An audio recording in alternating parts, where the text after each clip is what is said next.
welcome to our second edition of our returning graduate seminar. So what we decided a few months ago is that we've graduated enough people now that we can start inviting our own students back to give interesting talks about what they're doing.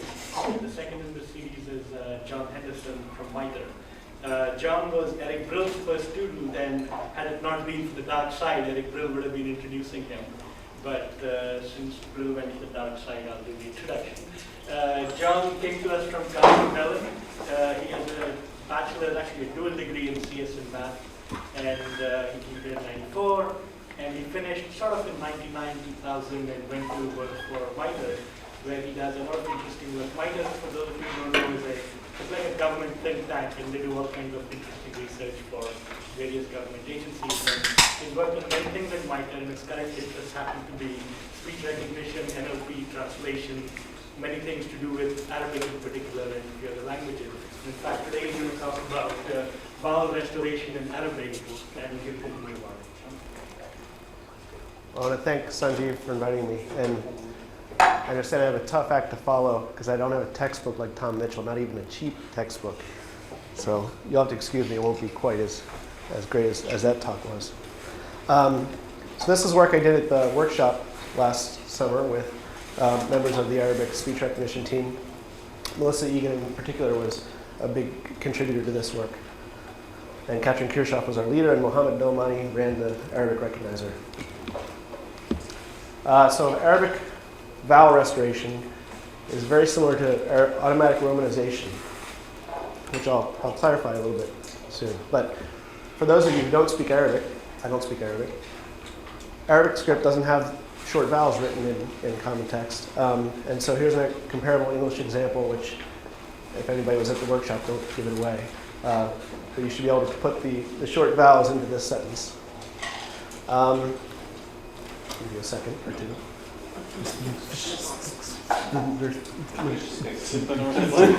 Why are you whispering? I was pronouncing it all except the vowels. You left on me in place. That was because it's a long E. Oh, okay. So it's the short vowels that are written. And this is the sentence that came from. And you know, sticks could have been sticks or stacks or stalks. And such ambiguities arise. So there's lexical ambiguity because of this when you look at the Arabic text, and it's going to affect acoustic and language model training and speech recognizers if you don't have vowels to hinge on. And the goal of this work is to try to predict the full form with the short vowels from the data that doesn't have vowels. And it's all going to be data-driven approaches because I don't speak Arabic. I had to look at a parallel corpus, one which had short vowels, one which didn't. And there are various techniques which you will see. So here's a better example for specifics for Arabic. For the short vowels, there's only three. Actually, I didn't say them right even. There's also a diacritic for repeated consonant, shada, which says that the consonant gets lengthened. And there are a couple other phonetic changes that happen when we go towards a Romanized form of Arabic, which are particular to Egyptian Arabic, which is the corpus we're using for recognition. And there's also another grammatical marker. But here's the canonical example of the problem of no short vowels in Arabic. Everybody brings up kitab, which is to write. And here, four forms of it, which you might not be able to see. First one is kitab, which is book. Aktib is I write. Kataba, he wrote. And kataba, he caused to write. And those are all, they vary only by diacritics. Except for kitab, book. The first one has one common. First one does? Kitab, maybe it's kitab then. I don't say it right because I'm not Arab. I don't read right Arabic. That was constructed for me. So why do we want to do this for speech recognition? Well, as you can see, if you have the text with vowels in it, well then you can train acoustic models that can look at vowels. And you can also have, in your language model, conditioning events that have more information because you have more forms in the conditioning in your trigrams. And Romanized ASR output, so if you have a speech recognizer that produces the form with all the diacritics and vowels in it, Well, you can always convert that to non-diacritized form to compare it to other recognizers that are perhaps producing only non-diacritized output. And so for that, we worked with two different error measures, word error rates for our recognizers. One was the grapheme word error rate, which I've been writing as WERG, and the other one is the romanized word error rate, WERR. They'll come up a couple times. So the only thing you have to remember is WERG is measuring the script form only, the part that's written. And this is for romanized forms, we're measuring whether the word was correctly recognized with the vowels in it.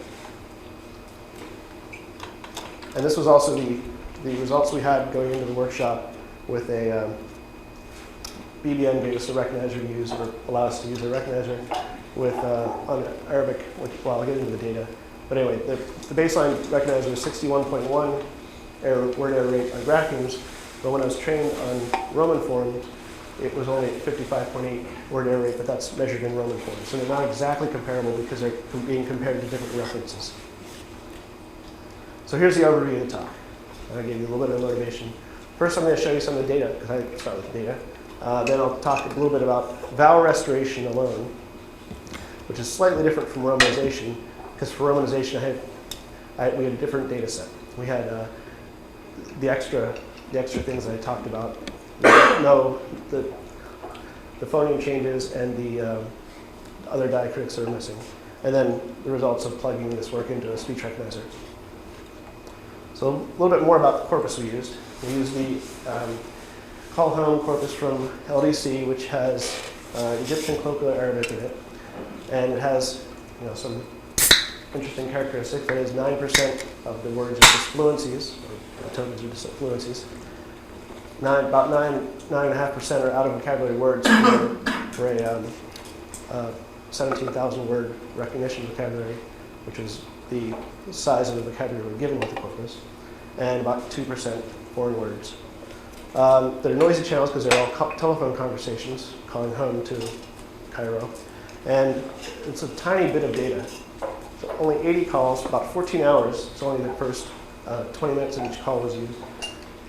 80 calls, 14 hours. In the training set, dev set had 3.5 hours, and then for evaluation, there were 20 calls, 1.5 hours. So it's really small compared to a lot of the data sets you may have seen before. And only that data was available. The text from that data was available for actually producing language models. Yeah. I can understand how you get disfluencies on a training corpus, but how do you measure out of vocabulary rate? It was with the fixed vocabulary that we were given. So the vocabulary was determined beforehand? Yeah, that's on yes, with the vocabulary they give us. Now for the results, so I was going to plug all of this automatic romanization result into training oh, you can't read this at all, sorry, my apologies.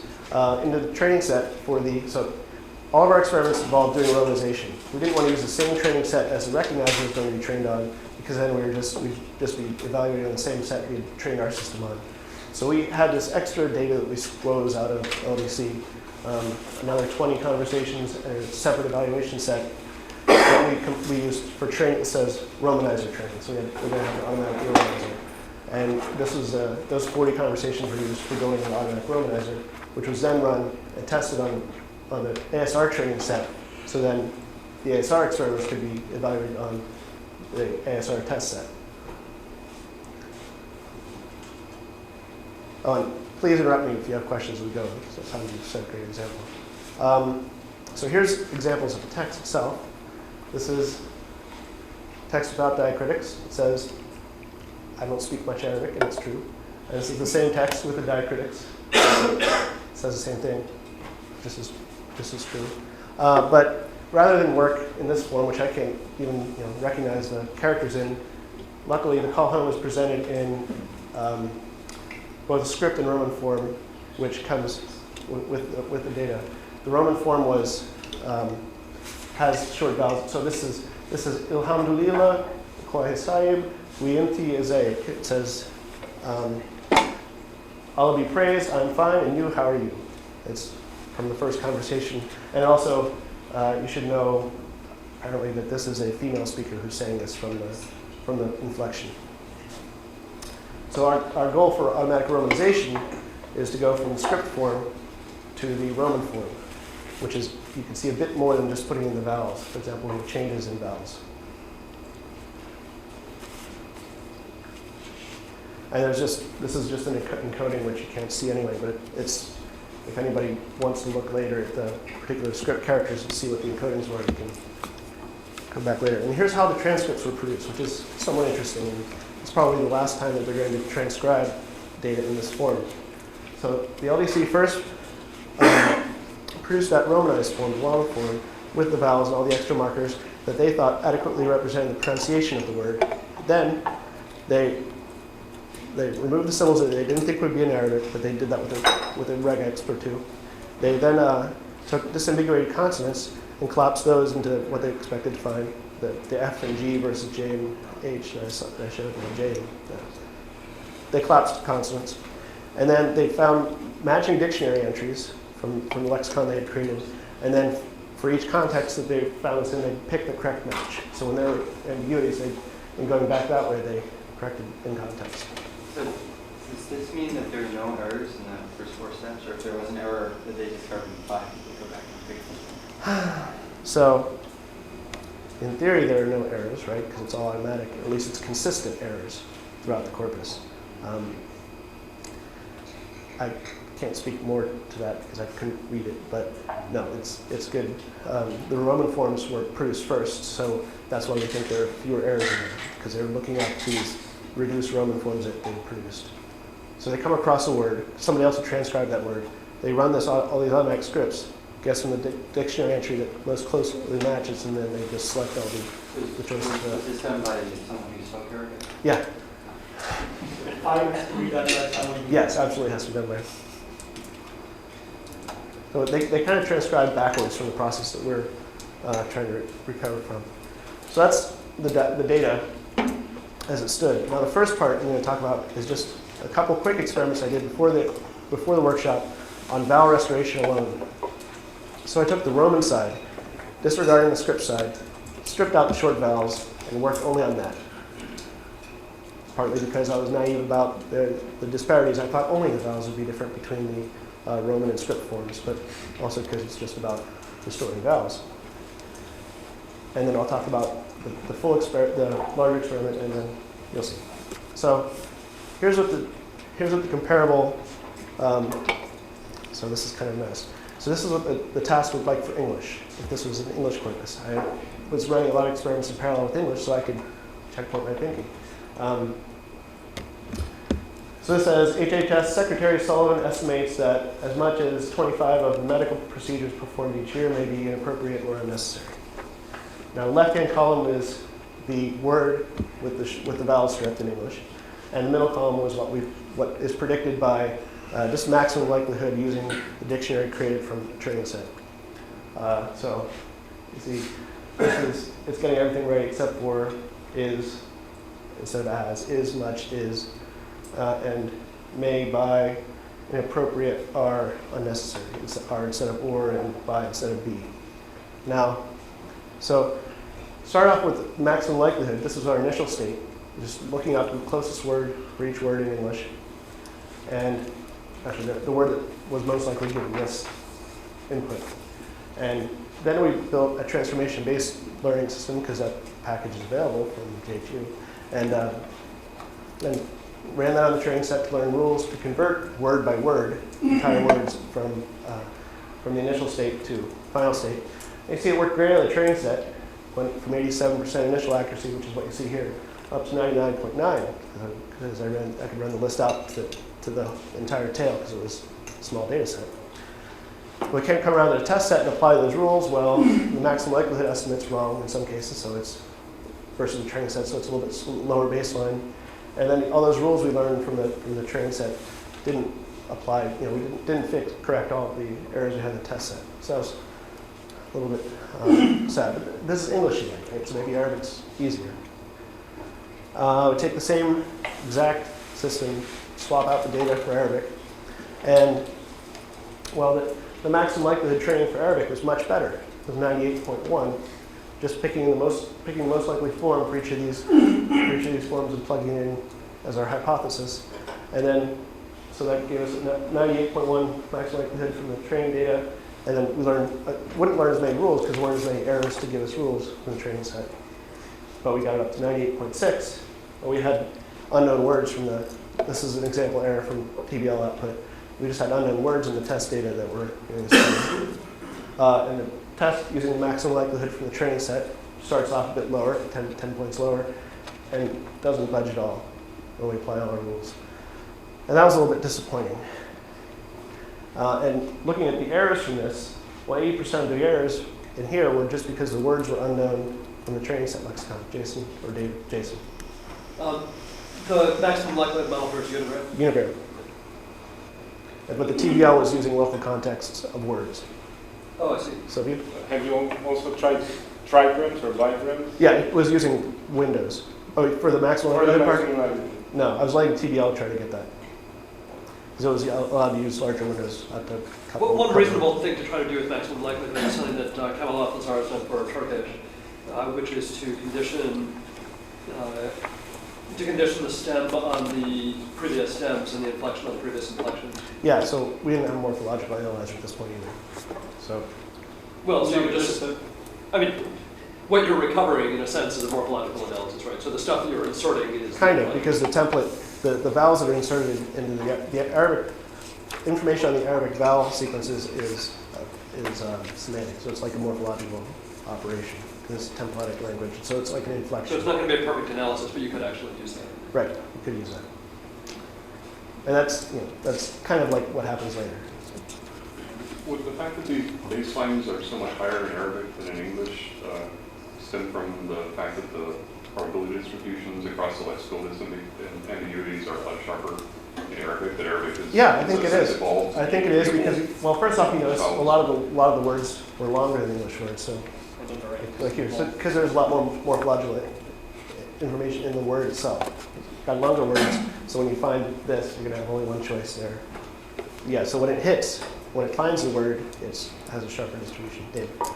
Of the unknown words, what percentage are proper names and what percentage are actually Arabic words that are missed? Okay, so Katrin did look into this, and the statistic that was most interesting was that about 50% of those unknown words had morphological variants in the lexicon that we had.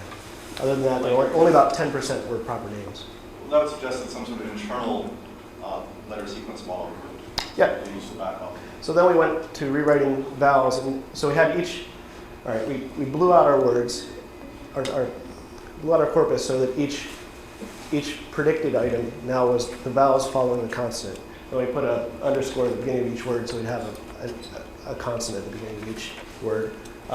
So underscore would have to predict I, or A for as, and then S would have to predict that there was nothing following it. So take every English word, chop it up with the vowels, split those words up into sequences. Word boundaries are still given. So as if each word was a sentence now, and we're predicting the vowel that comes after each consonant. So it's an internal model where each vowel is allowed to look at local context and also vowels in the area. I don't want to pull you up too much, but I just wondered if you're going to get to something that seems to be an inconsistency between what you're training on and what you're evaluating, which is if you're looking things up in an Arabic dictionary. It's a dictionary created out of the training set.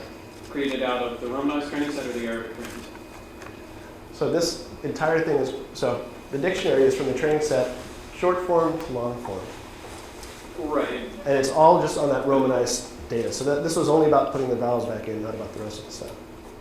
Right, okay, so it just looks like when you did the Roman to Arabic to Roman translation, you were losing some vowel information because their transcription of Egyptian pronunciation collapsed some Arabic vowels. It does. It does. I mean, that's ambiguity that's put into that's in the process. But the dictionary comes from the Romanization, so it doesn't matter. Right. And the dictionary I'm using here, I'm building out of the training set itself. That's why I have out of vocabulary for this task. All right, so back to English again for the sanity check. This is the TBL output. So we did the same thing. It got to look at slightly larger windows now because they're just characters that are in the contexts. Allowed to rewrite the vowels that are coming after each consonant. Training maximum likelihood, only 16% of the words are correct. But then TBL gets to learn a lot more because there's a lot more errors. And it gets up to 65% correct. And the test set, well, that follows the training set much more closely. So we see that, that we're not just overfitting some lexicon in the training set. So that was kind of nice to see. But the problem is the accuracy was low compared to when he did word by word. So again, I've highlighted errors here. There's things like, as is it, S goes to is instead of as. Performed went to preformed instead of performed. So it gets to make up words in the process of doing this. And procedures was procedures instead of procedures. Inappropriate went to unappropriate instead of inappropriate. So it's just kind of goofy. We do the same thing on Arabic. So one can imagine putting a spell checker on that after the fact. But we did the same thing on Arabic, rewriting the vowels.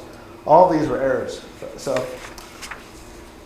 in this particular case, so it went from 22 to 62, 22 to 60 again, training set and test set. But so you can imagine a system that says, well, let's work on the word level first. And then only if we have unknown words should we back off to this rule list. But the problem was that system, right, so we're getting this back off, it only removes 5% of the error that's left over from the word model, the word by word model. So that was discouraging. So this is 5% absolute because you're up at 80. It's 5% relative, so it's not enough. Sylvia. So what are you using now for maximum likelihood trigram? Still just Unigram. So then you predict E all the time?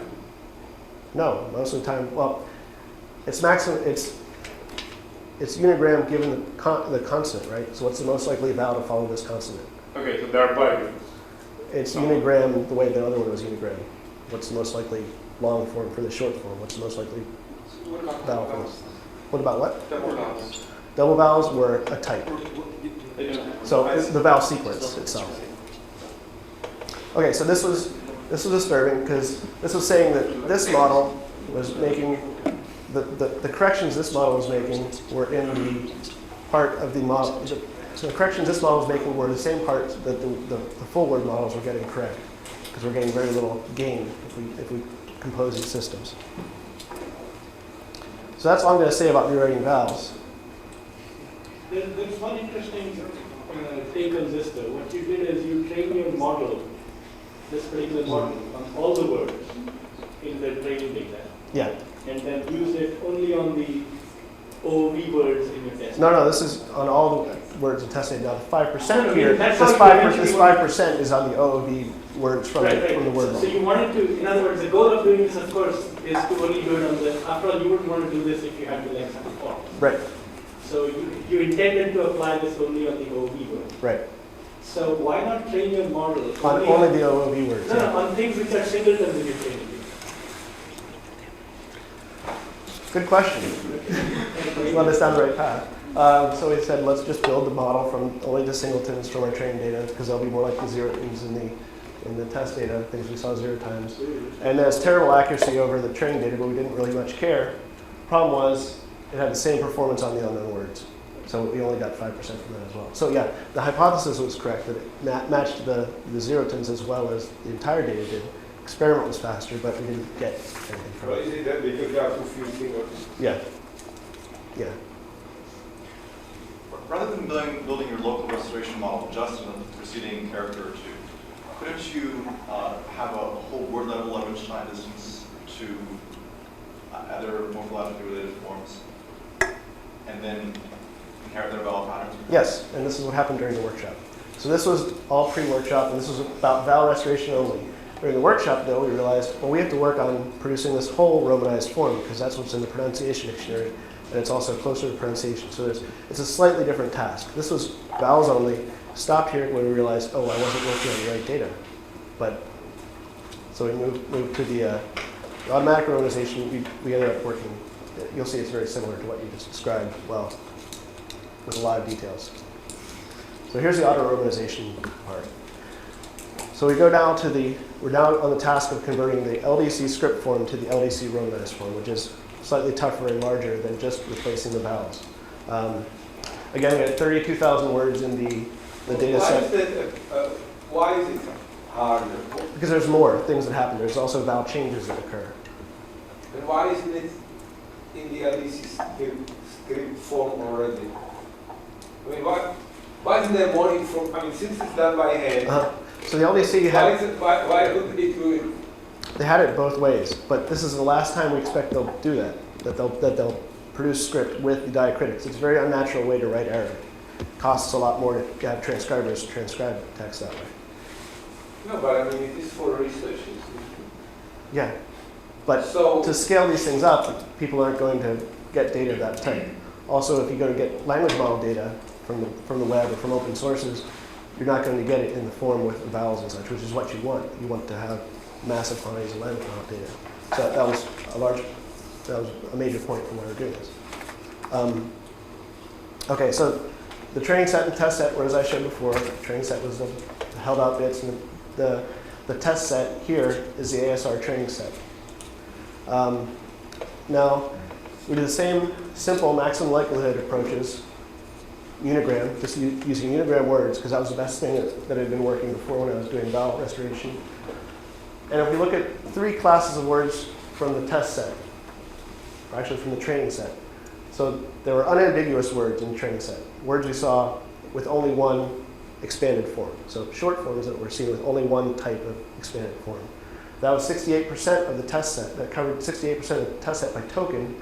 And it was, on those words, we only made 1.8% of our error in the test. So on those words, we were making 1.8% error, which is tiny, right? So if we'd seen it with only one form in our training set, we plug in that, the long form that came with that, we have really good results. Now there are ambiguous words, which were about 16% of the test set. So we had seen that short form with at least 2 long forms. That is, I'll just kind of call them long forms because now they have extra stuff going on. And using just maximum likelihood unigram, where 14% of those things were errors. Still not that much of our total error, only 10% of the total errors we were making the test set. But then there's 16% of our test set, which was not seen at all in the training set. And this is what gave us 98%, 99.8%. 99.8% of those was error in our test set because we were just copying over. So it says only 2 out of 1,000 Arabic words don't have any short vowels. But of our error in the test set, that was the dominant portion. So we decided, well, this is what we have to work on to reduce our error the most. If we reduce this number, this looks like the right thing to work on. So the Arabic, the auto-romanization for Arabic, we focused on the unknown words. That is, words we hadn't seen in this small training set and producing. So that's where we took advantage of the fact that we had 50%, about 50% of those unknown words had morphological variant in the training set. So here's the approach we took, which is a bit more specific than what David had suggested, but very similar. So we take our unknown word as input, the top there, T, V, Q, W, capital A. Find a close match in our training set lexicon that we built, Y, B, Q, W, capital A. That's using 11 Shannon distance. And then we recorded the operations required to make the Roman form of this word, the maximum likelihood Roman form for this word, which we looked up, from its short form.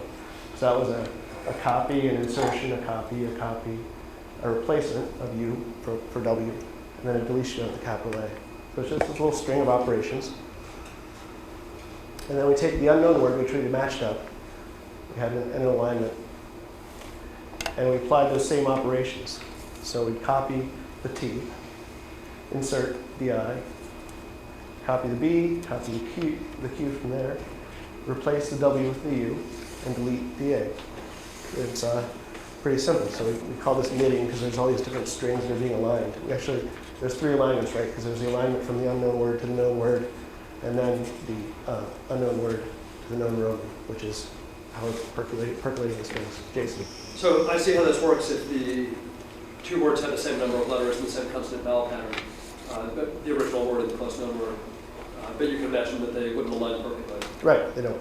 So that's why we keep the alignment. We keep the original alignment around. Our hope is to get the vowels in between the right places. We work in the alignments, not just in the strings. Okay, there must be a couple of places where you have to time. So, Yeah, there are. And so it's just you said there's an additional letter here when you were supposed to insert something, but there's another letter already in the way that we insert to its letter to its right. Yes. Well, we don't transpose things, but yeah, so there's a pair of vowels that matched up. We don't know which one to, or a pair of consonants, we don't know which one whether we should drop or keep one. So we just had static choices at that point. But that was something that we were addressing as experiment. So this was just the basic idea. Then there's refinements that come along because we were working from. Our general idea was to work from start with a working system and make it better. The first thing was, so for example, Jason's perfect example, you had an input A that didn't have anything in the known short side and nothing matching up in the known long side, so we didn't have any operation sitting there telling us what to do to this A in front of the S, the S's that were aligned. So this was the dictionary match. This was the input, right? So here's this A. Well, for each letter, we just developed a default rule, which was just observing counts in the data set, but what we should do in those cases. And that was what Melissa had called a best match rule. So this is the first refinement. There are 3 or 4 refinements, but they're not, each one of them builds on the previous one. The next thing that was, it would have been obvious to an Arabic linguist, which was not obvious to Melissa and I, was that there are a couple special semi-vowels, namely U and W and I and Y. And Melissa went through some of our errors and discovered that, well, W's don't occur between pairs of consonants, and U's occur only between pairs of consonants in the copies. So maybe we should just use the local environment in those cases where there's these special cases to decide whether to be a U or a W. And so there are only these 2 cases of semi-vowels, U and W and I and Y. And they both get converted like this, and this was accurate for all but 3 out of 1,000 instances of these things. So she just coded these up. We told this to Katrin, our group leader. She said, oh yes, it's obvious they're semi-vowels. We said, oh, how many of them are there? What's the sets? And she said, oh, there's two pairs. Oh. So we discovered them. But yet we didn't know if there were just preferences of this type as well, that there weren't hard constraints. So, and I also was a little bit disturbed that these were manually written. So we instead went to a model we called the local model. So we counted contexts. So we made a couple scores, an environment likelihood score for the output string, which is acting a little bit like a language model, but it's only operating locally. So it's the likelihood of seeing this character between these 2 on the output side, and also the character alignment score, which is the likelihood of seeing I given this in the input. So it's kind of combining those first 2 models, but with counting in the data instead of eyeballing the data. And when we go to select the candidate to put in here, we choose the highest likelihood according to this multiplied by this. And one of them was a conditional, so it would look right. And so that made me happy because it's the local model. The reason it's an approximation. It is an approximation of a full language model on the output string, but it's a good approximation because, well, we don't expect to see pairs of vowels next to each other. So our contexts are pretty reliable. Go ahead, Neil. Going back just a bit, you've got this Levenstein edit distance model. Are there weights, or is it just? Yeah, there are weights. So to match in the dictionary. To match in the dictionary, we, I made up a set of weights to start off with, because I figured we could learn some weights later and plug them in. And we made many attempts at learning better weights, but we didn't find a better set. Because we didn't have good examples of close matches from which we would like to learn the weights. I mean, we took some examples where we took morphological pairs and tried to learn weights from editing one into the other. But the weights we used were constant 0 for exact match, 1 for deleting a vowel, 2 for deleting consonant, and 3 for turning consonant into a vowel with nulls somewhere in there. It's just something I whipped out so we could get the code working. And then we went back and did experiments on that and didn't have the data to learn it. Now the costs here we learned from the examples we had from short to long form. Those ones we couldn't learn because we did. In the very basic model that you showed, if you aligned a known short form to a known long form, you did operations like copy, reduce, copy, reduce. Replace, yeah. Replace, yeah. And so here, of course, you are overriding that because Right. all the big A to big A is a copy. You're saying, so now would you do this in every position? So when the big H goes to the We big did H? it only in the positions that had vowels Okay. because we expected the consonants to be reliable copy operators. Okay. But then you wouldn't do it in the reduce either, in the replace either. You don't use the copy or you do it for replace as well. So first off, we did it where there was ambiguity, as Jason pointed out, where there wasn't anything that gave us guidance from the original model. Okay. And then second, we did it where there were vowels. Those are the 2 places. And so this was the local model. And then finally we realized, well, maybe we're making a bad decision when we make a dictionary match. Maybe we're just picking the wrong thing in the dictionary. If there's a morphological variant in there, well, maybe there's 2 morphological variants in there. Or maybe there are more. So we started taking the n-best dictionary matches, applying this process to each of those n-best dictionary matches, getting the output with the score, and allowing the scores to vote. So we're kind of allowing the scores to accumulate across the different Roman forms. So it's as if they're voting on the output string they're suggesting. And this gave us, this was just an example for n equals 5. We have these, so this is the dictionary string that you match to, and this is the likelihood you get at the output. And this was the string that gets constructed as the result. Well, these 4 and 5 can override the higher level matches. And this gave us a big gain. So that, I'll show you all the gains. But first I should tell you how we were measuring these gains. Because we were operating on unknown words, we're working at a 2% word error, 2% accuracy word on a word basis.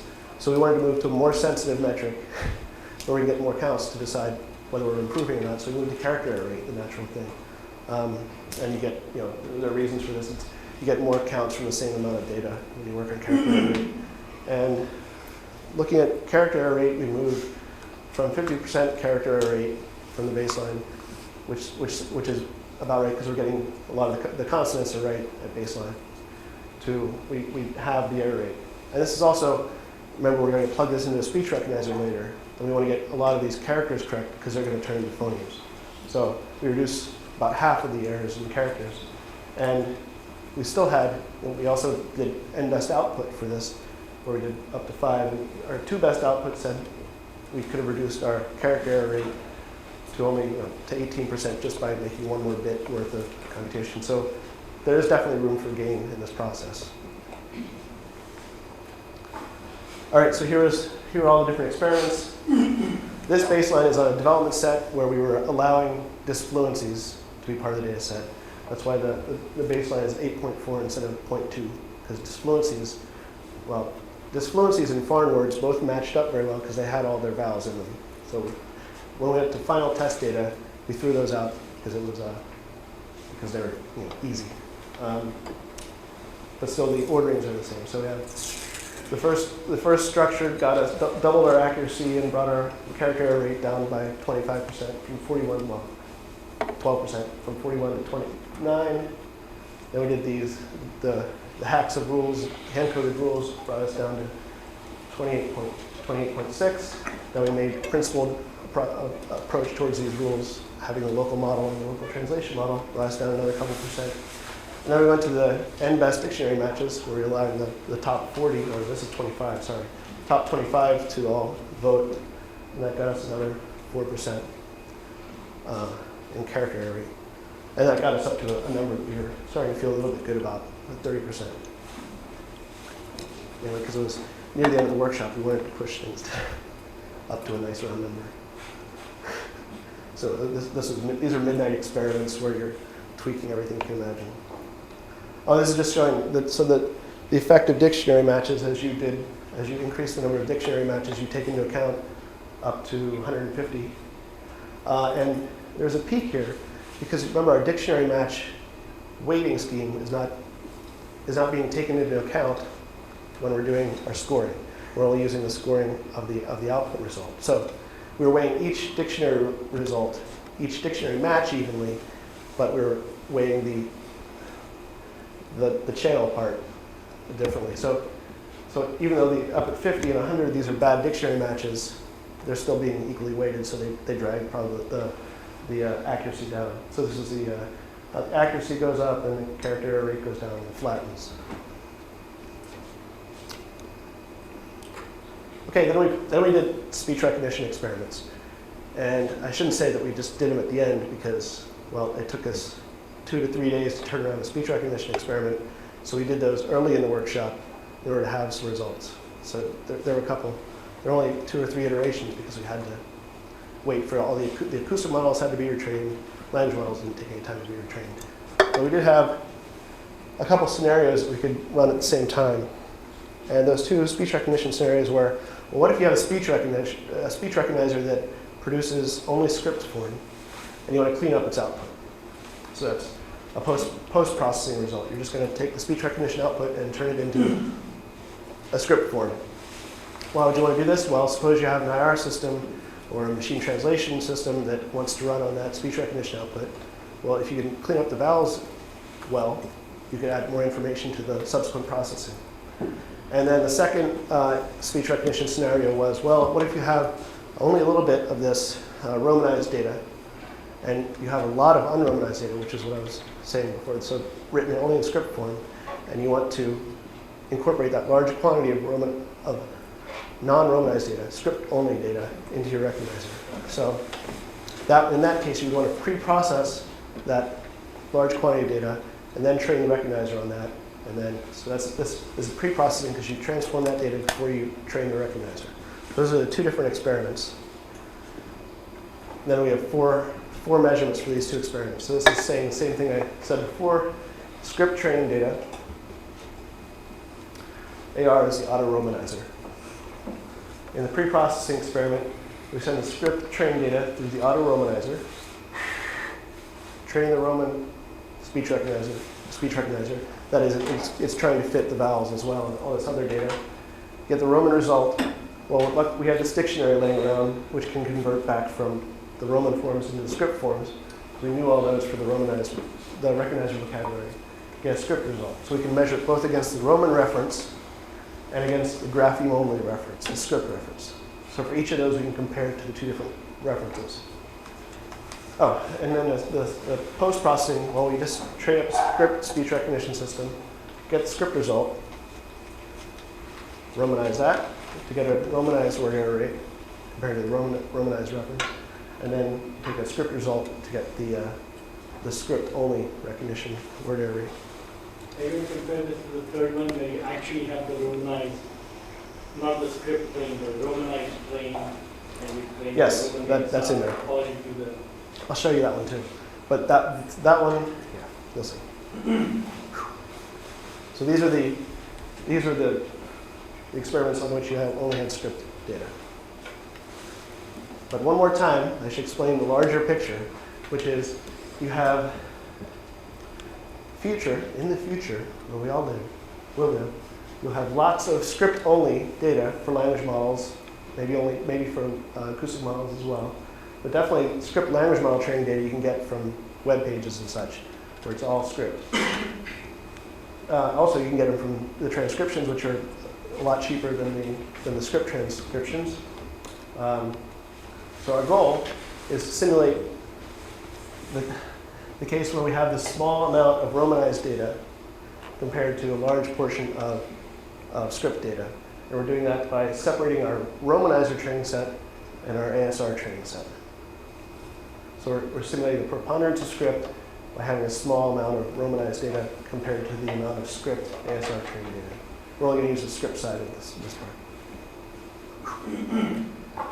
Okay, so this is one of the early experiments. This isn't using the final auto romanization system. This is using the system that was doing the manual rewrites, the manually coded rules. The script baseline, to refresh everybody, has a word error rate of 59.8 script words. So it's 59.8 word error rate. And then when you post-process that to produce the Romanized form, that gives you a 61.5% word error rate. So that's the result of post-processing the script recognizer. Your Romanized word error rate is a bit higher than it was when you were just comparing scripts. Well, you're not going to get the words right that you didn't try to fit.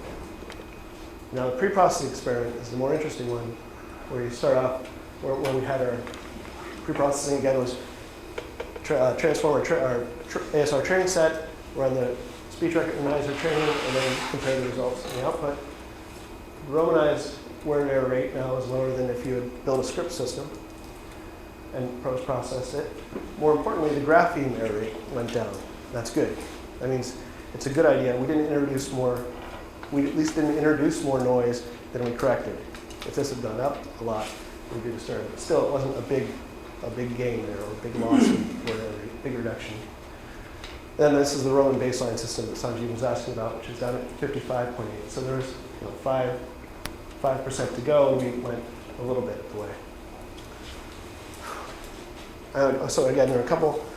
This was early on. This is kind of a bounding experiment because there's absolutely no overlap between the Romanizer training set and the speech recognizer training set.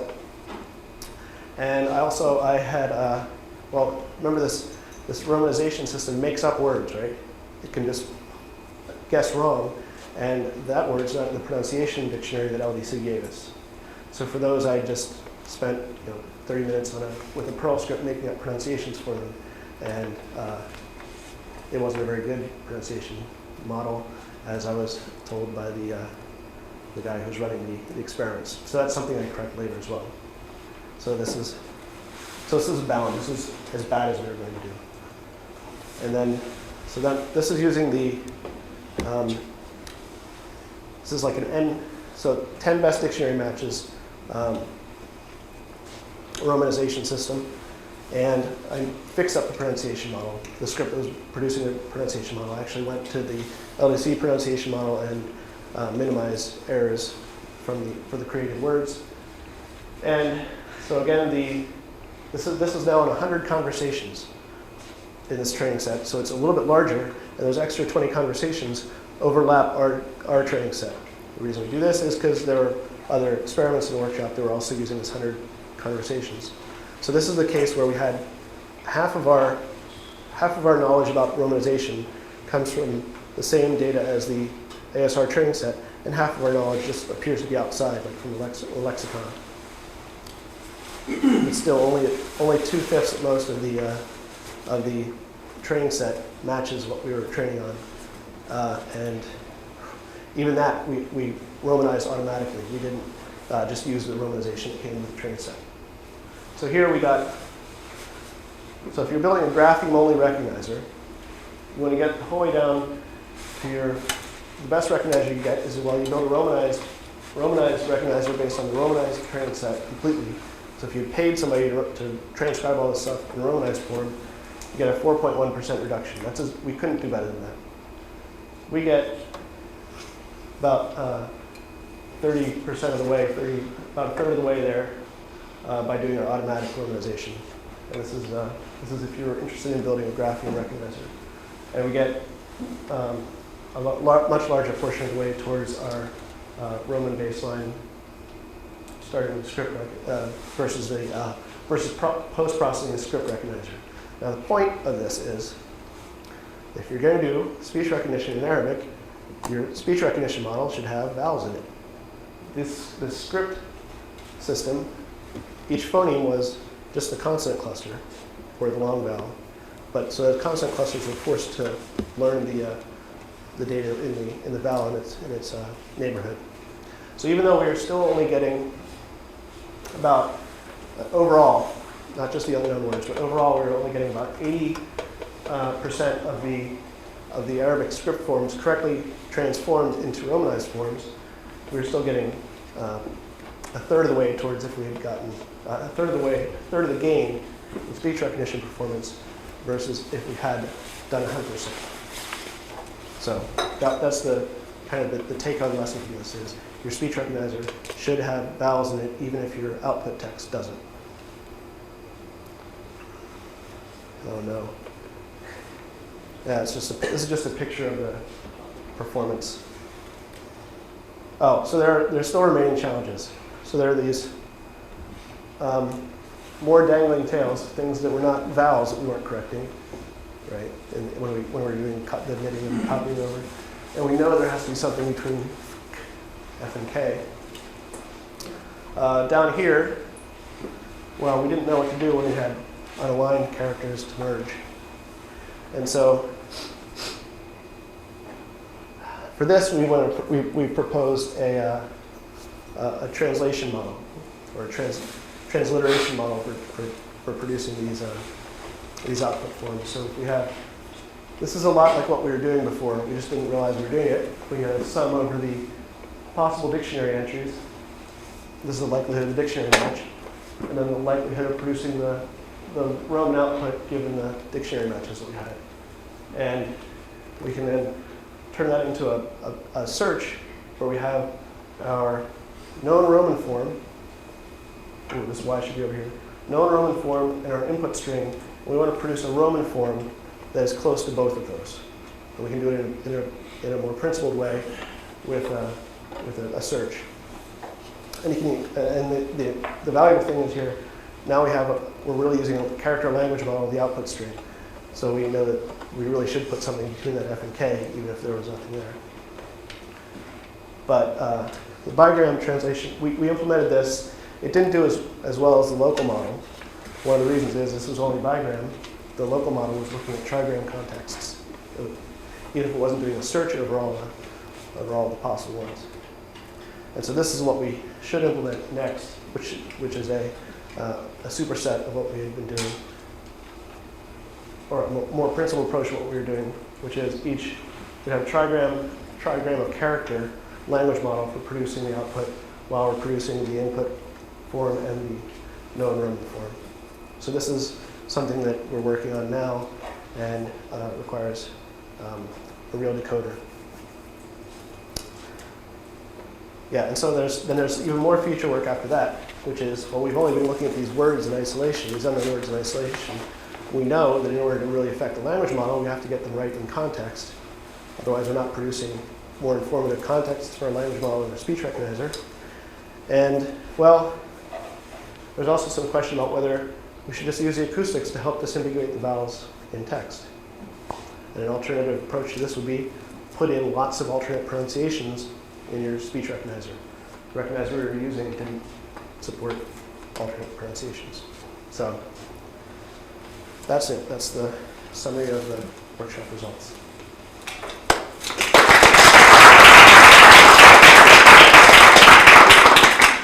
David. One possible suggestion for handling the proper names you're missing. In many cases, you have or can derive a orthographic to English map, like Cincinnati to whatever the Arabic non-vowel form is. The vowels you have in the English side could well give you guidance on the actual ones that are chosen. Right, so this same model is something we plan to use in transliteration. This trigram model, you can imagine putting two forms of Arabic, one without vowels and one with vowels. Well, that is very similar to transliteration of English and Arabic. There's just more complexity, right? So you produce your English. So if you're transliterating a name from Arabic to English, you would want to find your close matches in your English database, put them in your known forms, and then find something that's close in between your input Arabic form and the form. I suspect that a reasonable number of your unknown forms are actually in the transliteration parallels already. Yeah, so that's something we're not worried about yet, because the names are such a small part of this data. It was only 10% of the unknown words were names. So we were only getting up to 30% accuracy on those. And getting another 10, we're not going to work on the 10% until we're getting closer. But yeah, it would be valuable. And it's so this is a model that I'm going to be applying with transliteration as well, which it'll be able to evaluate some of those questions of how much we can use a dictionary to aid transliteration. It could have just as well been we threw in an English dictionary in short and long of Arabic and English forms instead of short and long forms. Could you say, maybe you explained this and I just missed it, how in the pre-processing stage to get your graphing results, how you said you use the dictionary to translate back romanization to graphemes. How was ambiguity in that translation reflected in your results? This? Yeah. Yeah, so that was, I didn't even realize there was ambiguity there until after we got back the first set of results. And what we had to do, and that was, so first off, this Roman is script. So the Roman forms are longer, but yes, there are some short forms which produce the same long Roman form because of the process by which we did it. So there are errors in our process. In that case, we took the one that was most likely on the way back out. And it was important. And by short, but script results should contain long vowels, right? So it's not the pure short form. It's just the short form that was in the dictionary. Okay, so your script results are just short forms, no long vowels either, right? It's the script form from the script side, yeah. Okay, so it does. Yeah. It wasn't one at a time. It was looked up from this lexicon that I built here. So I can go, I get a Roman word back, go back to this lexicon, reverse it, take the most likely one and put it in. In the future, this is more of a common question. So in the future, do you consider triggers, semantic triggers, than just bigrams or trigrams? Because if we go back to the English example, everything was clear once you got depleted. I mean, fish depleted. Then everything started to make sense. If you just looked at the local trigrams, it was really hard to say if that is if, of, things like this. Fish sticks. Sticks, yeah. I mean, once you got depleted, it was clear about stocks. So somehow, if you can get somehow the important semantic words, you can probably trigger the rest of them. I don't know. Maybe. I mean, it just was, that's all. Could be.